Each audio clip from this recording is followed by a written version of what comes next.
तो आपने ये देखा कि ये जो सूडो फोर्स है, ये सूडो फोर्स केवल किस पर डिपेंड कर रहा है? ये जो सूडो फोर्स डिपेंड कर रहा है, ये मास ऑफ द पार्टिकल या मास of the body into acceleration of frame. ये देखिए फ्रेम का एक्सेलरेशन, लेकिन सूडो फोर्स में एक्सेलरेशन ऑफ फ्रेम का माइनस साइन आ रहा है। तो ये अभी हमने एनालिसिस से देखा। ये फ्रेम रेस्ट में था, इसलिए इस फ्रेम को हमने इनर्शियल फ्रेम कहा। ये फ्रेम आपका मोशन में था, और मोशन में भी किस तरीके से? एक्सेलरेटेड था, इसलिए हमने इसको नॉन इनर्शियल किया। हमने क्या किया? इसका कोऑर्डिनेट O था, इसका O डैश था। इसके जो कोऑर्डिनेट की, इसके ओरिजिन का जो कोऑर्डिनेट है O डैश, इसकी जो हमने पोजीशन ली वो इसके रिस्पेक्ट में R ली, इसकी ली स्मॉल r, इसकी ली R डैश, डिफरेंशिएट करके रिलेशन निकाला। अब बात आती है एप्लीकेशन। तो एक ही बात अपने मन में बैठाए रखना कि जो सूडो फोर्स होता है वो किस पर डिपेंड करता है? वो डिपेंड करता है मास ऑफ द पार्टिकल पर, और दूसरा किस पर डिपेंड करता है? दूसरा डिपेंड करता है एक्सेलरेशन ऑफ किस पर? फ्रेम पर। कौन सा फ्रेम? Non inertial frame. उसका आपको क्या लेना पड़ेगा? माइनस साइन लेना पड़ेगा। मतलब ये हुआ कि इस पार्टिकल के मोशन को एक ऑब्जर्वर यहां से देख रहा है, ये ऑब्जर्वर है, यही बात करेगा सूडो फोर्स की। जब वो यहां से एक्सेलरेटेड फ्रेम से इस पार्टिकल के मोशन को देखेगा तो वो बात करेगा किसकी? Pseudo force. ये बात करेगा सूडो फोर्स की। और ये सूडो फोर्स कितना बताएगा? देखिए, खुद तो ये आगे जा रहा है, लेकिन ये कहेगा कि इस पे जो सूडो फोर्स लग रहा है वो पीछे लग रहा है। कितना लग रहा है? किसी और फैक्टर पर नहीं, इसका एक्सेलरेशन और मास इसका, और फिर माइनस। अब देखिए, अब कुछ बेहतरीन एग्जांपल्स लिए हैं सूडो फोर्स को समझाने के लिए। तो एग्जांपल नंबर 1 है। एग्जांपल नंबर 1 आपको दिखाई दे रहा होगा। यहां पर 3 लोग हैं, सबको स्क्रीन पे दिखाई दे रहा होगा। कहीं अगर आपको लगे तो आप जूम भी कर सकते हैं। इनका नाम है बी, इनका नाम है ए, इनका नाम है सी। तो बी जो है वो ग्राउंड पर है, ग्राउंड पर है मतलब उनके लिए हम रेस्ट वर्ड यूज करें। बी ग्राउंड पर है, उनके लिए हम रेस्ट वर्ड यूज करें। और ये ट्रॉली है, ये ट्रॉली खुद इधर की ओर, मतलब प्लस एक्स के अलोंग ए एक्सेलरेशन से जा रही है। इस पे 2 पर्सन है, ए और सी। तो ए पर्सन जो है वो a/3 से दौड़ रहा है, उसके पीछे सी जो पर्सन है वो भी a/3 से सेम डायरेक्शन में दौड़ रहा है। अब देखिए, पहला पार्ट जो हमने पूछा, पहला पार्ट इसका है कि net force experienced by C as seen from B, मतलब इसके रिस्पेक्ट में ये कितना फोर्स, नेट फोर्स एक्सपीरियंस करेगा। तो ये बहुत आसान है, 4/3। पहली बात तो ये 2m/3। पहली बात तो ये कि ये खुद रेस्ट में है। अगर ये रेस्ट में है तो जब इसकी बात की जाएगी तो वो रियल फोर्स होगा। मतलब अगर आप रेस्ट से देखोगे तो रियल फोर्स यानी ग्राउंड के रिस्पेक्ट में जो आएगा वो रियल फोर्स आएगा। तो रियल फोर्स के लिए आपको क्या चाहिए? Net acceleration with respect to ground चाहिए। तो देखिए, जब आप पहला पार्ट सॉल्व करेंगे तो net acceleration with respect to ground क्या आएगा? Net acceleration with respect to ground ये आएगा कि आप देखिए ए एक्सेलरेशन आगे है, a/3 एक्सेलरेशन पीछे है, तो a माइनस a/3 यानी कि 2a/3 ये एक्सेलरेशन ग्राउंड के रिस्पेक्ट में आएगा। क्योंकि यहां ये क्या है? Net force experience by C as seen from B, यानी इसके रिस्पेक्ट में। तो यानी कि नेट जो फोर्स आ गया m इंटू 2a/3 आ गया। ये तो चलो ठीक बात, ये तो ग्राउंड के रिस्पेक्ट में था, ये तो सब बता लेंगे।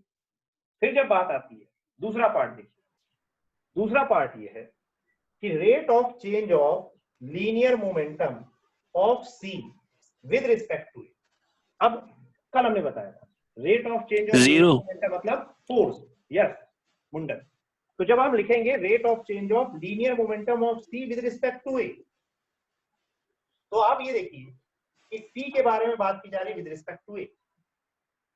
तो अगर आप ध्यान से देखें तो जो रिजल्टेंट एक्सेलरेशन सी का है वही रिजल्टेंट एक्सेलरेशन ए का भी है विद रिस्पेक्ट टू ग्राउंड। तो यानी कि एक दूसरे के रिस्पेक्ट में इनका जो रिलेटिव एक्सेलरेशन है दैट इज 0। एक दूसरे के रिस्पेक्ट में इनका जो रिलेटिव एक्सेलरेशन है दैट इज 0। तो अगर ऐसा है तो जो नेट फोर्स आएगा, मतलब किसके रिस्पेक्ट में, ए के रिस्पेक्ट में, जब रिलेटिव एक्सेलरेशन ही 0 है तो नेट फोर्स जो आएगा वो आएगा 0। तो यानी कि इस क्वेश्चन का आंसर हो जाएगा 0। सबसे इंटरेस्टिंग है ये थर्ड पार्ट, जिसके लिए ये पढ़ाया और जिसके लिए अभी थोड़ी सी वर्किंग और होगी। 2ma/3 2ma/3 0। अब देखिए नहीं, अच्छा ऑन सी। चलो इधर इधर इधर देखिए, pseudo force on C as seen by A, pseudo force on C as seen by A. तो आप एक बात जरा नोटिस करिए कि सूडो फोर्स किस फैक्टर पर डिपेंड करता है।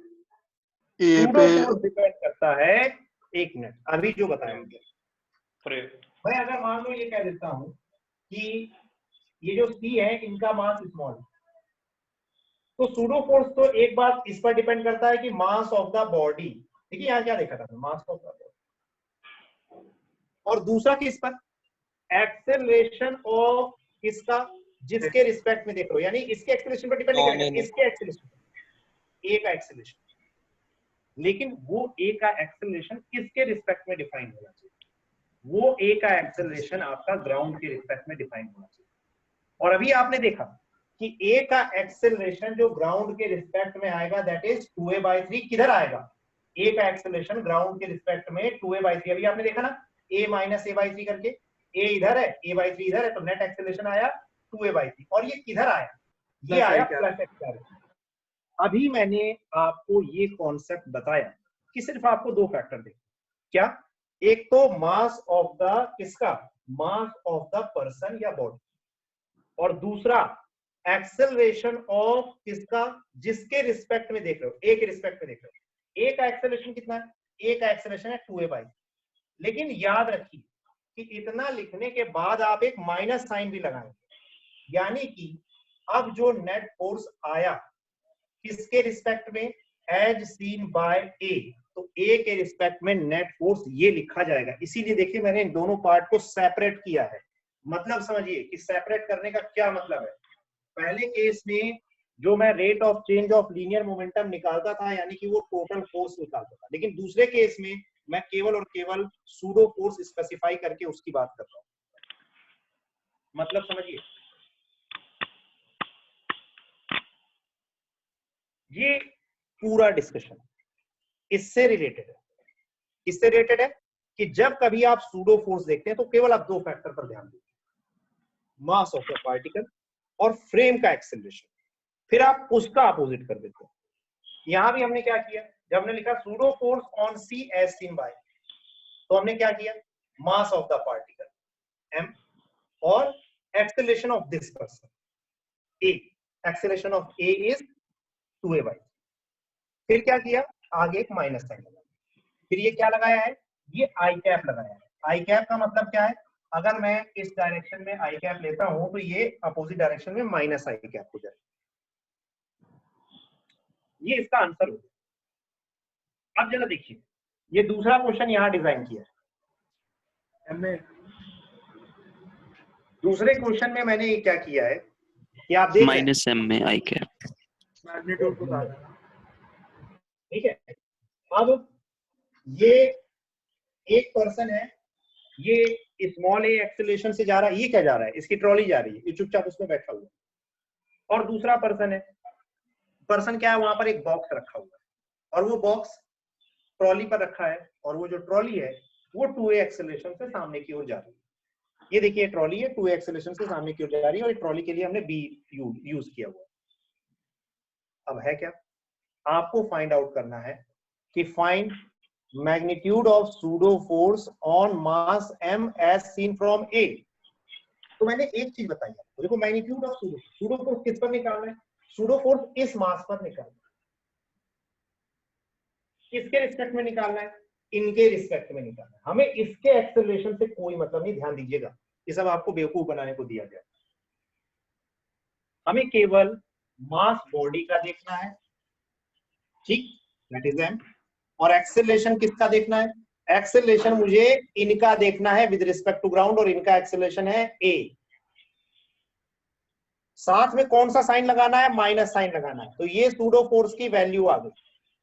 लेकिन अगर मैग्नीट्यूड पूछा है तो मैग्नीट्यूड के पॉइंट ऑफ व्यू से केवल आप ma लिख देंगे। This is the answer.